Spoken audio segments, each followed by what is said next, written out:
Well, here we are for the eighth and final time of this spring run, the third and final night here at the Hollywood Bowl, and another hot show. It had many highlights sprinkled throughout. We had some ballads, we had a strong set closers, and an awesome encore. A trend this tour.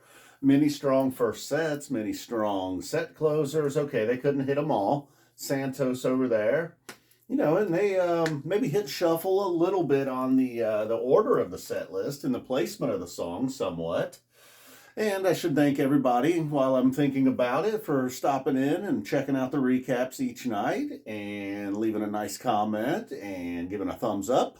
Got some new subscribers, all that good stuff. So we'll still be talking some Phish in the off season while we get to summer tour. But for now, let's get to this show here. Set number one, song number one, the Landlady opener. I feel like some people were calling that throughout the run. I don't know if anybody did in the picks tonight, but we get that one there. And an instrumental, we get two instrumental openers on this run. So, maybe, and as we had some problems a little bit later with a few songs, Landlady sounding pretty sharp here. And then we start with a 1, 2, 3 here. Felt like, okay, maybe we're going to get like a 1990 set here with, they're going to bust off 12 or 13 songs. That was not the case. It all came to an end right then because, we get a jam-filled sand. It just can't help itself. A lot of Mike tonight, too.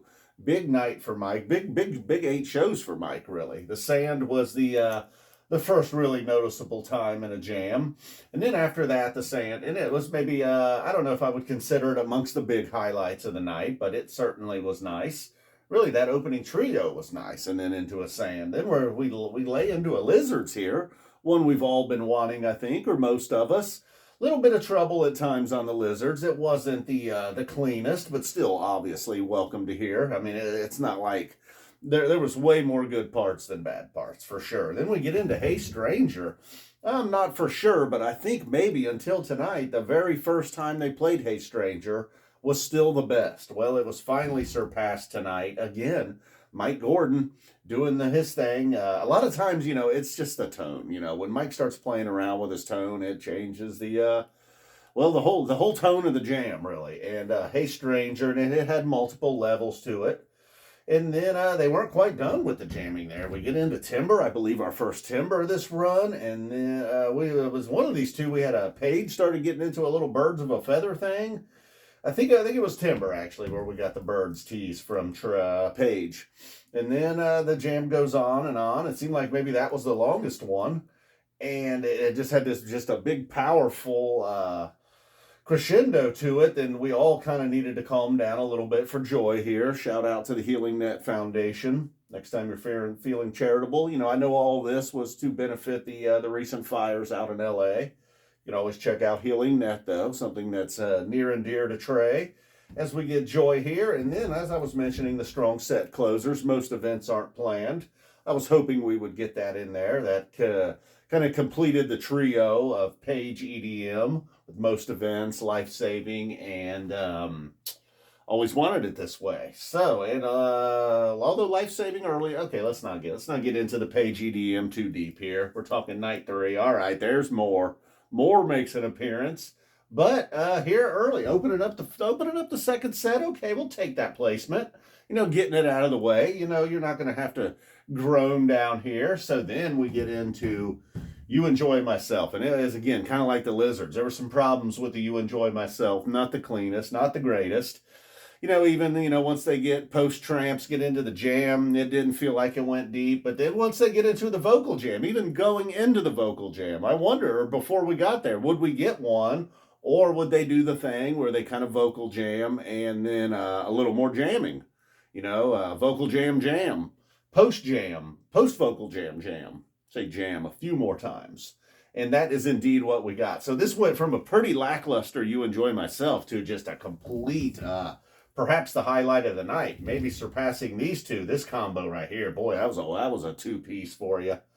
And then this was certainly a soda over here that You Enjoy Myself. Man. And it was like, I thought it seemed like, okay, after this vocal jam, they're just going to kind of stay here in the theme of you enjoy myself for a couple minutes and then move on to whatever. But that was not the case. Like it became its own thing.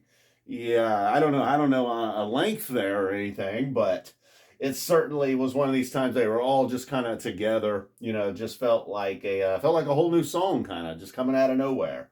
And we get into twists. This is where things got a little bit weird. You know, a little science fictiony, like things going wrong on a spaceship in the '80s or something.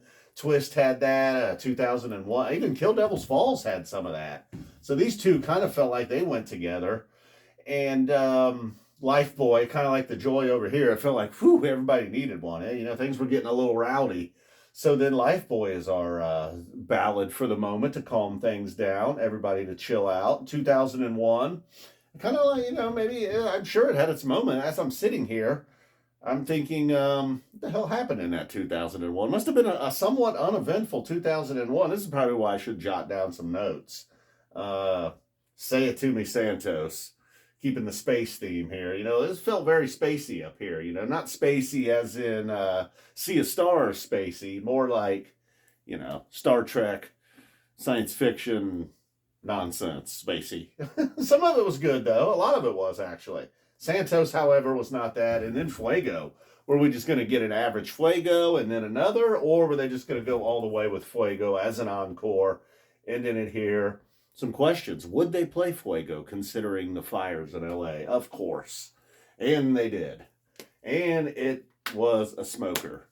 And it was maybe not, I about said Magnaball, maybe not Montegreen levels, but certainly a worthy encore. Another one of great encores this run. We started out pretty rough that night one, or was it night two? Yeah, we got bugged early on. That wasn't my favorite encore.